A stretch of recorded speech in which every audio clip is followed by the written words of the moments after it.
Hello friends, my name is Wes O'Donnell, veteran of the U.S. Army and the U.S. Air Force, and I've been writing about the Ukraine war since 2014 when Russia performed its Little Green Men invasion. I've been writing on Medium and Substack since the re-invasion of Ukraine proper, and now I'm bringing my analysis to YouTube in the hopes of bringing that to a new audience, one that prefers video. Let's jump in.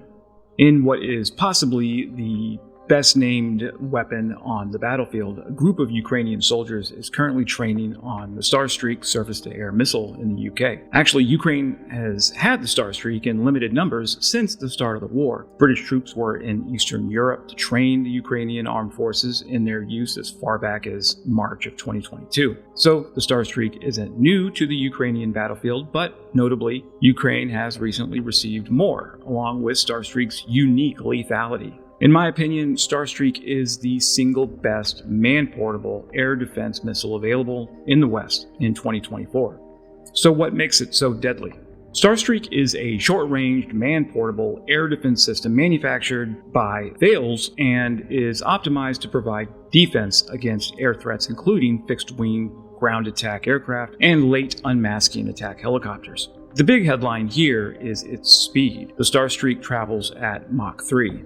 At least now we know how it got its name. Because StarStreak is face-meltingly fast, it cannot be caught by traditional anti-air defense systems or suppressed with anti-radar missiles. Once fired from a shoulder launcher, the first stage rocket motor burns out before leaving the tube to protect the operator from backblast. 4 meters or 13 feet away from the operator, the second stage fires. The second stage burn rapidly accelerates the missile to a burnout velocity exceeding Mach 3.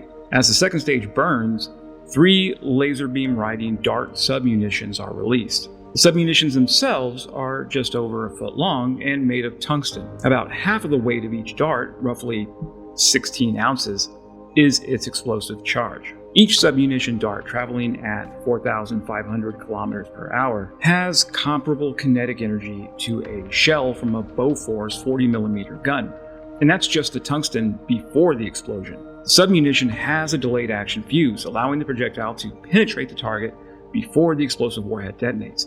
Most MANPADs fire heat-seeking missiles. That is, the missile's infrared seeker head needs to become locked onto the target's heat signature before it's launched, and then autonomously homes in on the target in a fire-and-forget mode. But the StarStreak is a full generational leap over traditional air defense missiles. Because the StarStreak munition itself paints the target using 2 onboard lasers, creating a 2-dimensional matrix on the target, StarStreak can't be jammed by infrared or radio jamming countermeasures. This also means that StarStreak can't be spoofed by flares or other heat sources. So, if you're keeping score at home, it can't be caught, it can't be jammed, it can't be spoofed, and it's strong enough to turn Russian aircraft into Swiss cheese. This technology puts the US-made Stinger MANPAD and the Russian-made IGLA to shame. The best part about the StarStreak launcher is its ability to go beyond shoulder-fired options, as it can be mounted to vehicles and drones. During testing, the UK fired a StarStreak from a British Avenger on a Humvee chassis, but the weapon can also be fired from certain drones. For instance, the Jackal drone, the brainchild of the RAF's Rapid Capabilities Office, can be modified to fire the StarStreak. This small, lightweight, modular,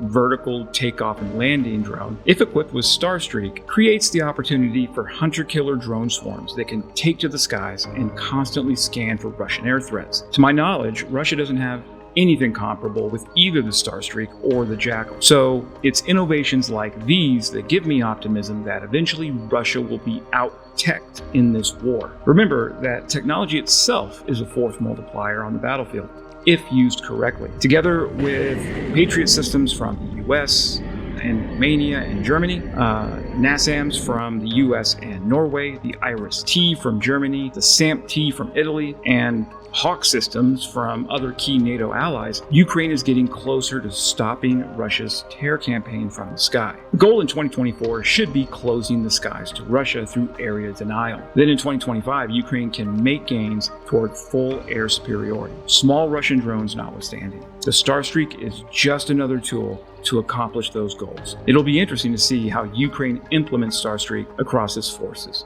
Glory to Ukraine, glory to the heroes, Slava Ukraini.